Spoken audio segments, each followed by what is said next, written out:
Kaweco. Sometimes you just need to come back to simple.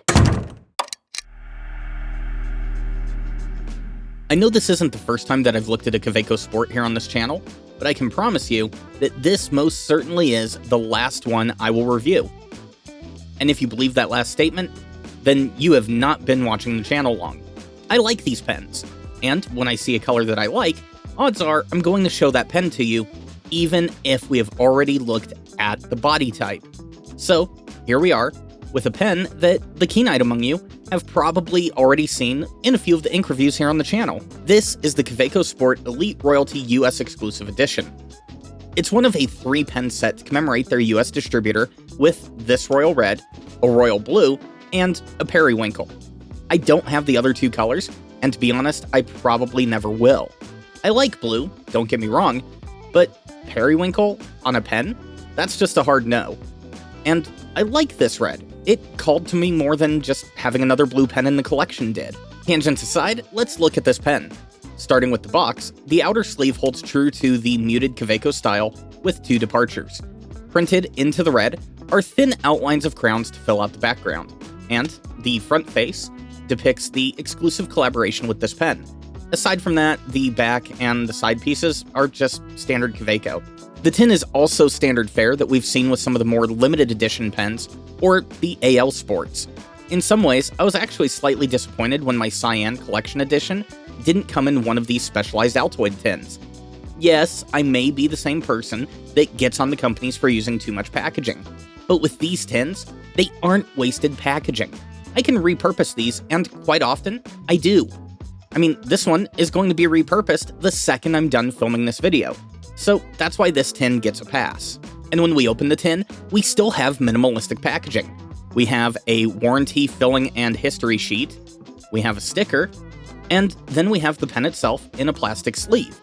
I mean, okay, I get the use of plastic so you can give the pen a quick look over before getting fingerprints on it, but has anyone ever actually thought about using, I don't know, recycled paper sleeves for their pens? I would totally support that, and I don't know. That really just does it for the packaging here. Like I said, it's a standard Kaweco. The pen does come with a cartridge, which is included in the body, as is the Kaweco way. And, I don't know. I mean, it's a good blue. You'll see it later in the writing section. But I really like using these for my ink testers, so it's worth picking up that extra converter, the little piston push pin thing that they use. It's a good converter. Go pick one up if you're going to get one of these pens. So this is the Royal Red Kaweco Sport. It's more of a muted red that dips into a slightly pinkish hue, and it's that pinkish hue that I actually like about this pen. Depending on the ambient light of your room, the CRI of your bulbs, and whether you light your room like the surface of the sun, this pen can be a bit of a chameleon. And the Elite Royalty stamping onto the cap here, I mean, it really does tie in this colorway, and I think it would look good in almost any collection. The silver on red even follows down to the nib level with this super smooth, broad nib. And the nib really is the highlight of this pen. Aside from that though, a sport is a sport is a sport. So let's do a quick refresher comparing this to the Aurora Oraloid, and then take a look at the writing performance. Now I understand that comparing a pocket pen to a full-size pen is like comparing a Ford F-150 to a Geo Metro in size and weight class. But I think that the Oraloid here is a good point of reference and falls in the average of pens like the 1911, at least when uncapped. That said, with these two side by side and capped, the Oraloid is sitting at 127 millimeters and 22 grams compared to the 105 millimeters and 11 grams of the Sport. And uncapped, the Oraloid comes in at 123 millimeters and 14 grams, with the Sport, I can't believe I'm going to say this, sporting 100 millimeters and 7 grams. It's actually fun to think that you can have two Sports weighing the same as one Oraloid in all points in the spectrum. Most important though is the section. While the length of the Sport can be augmented by capping the pen, if the section isn't working, then the pen itself just does not work.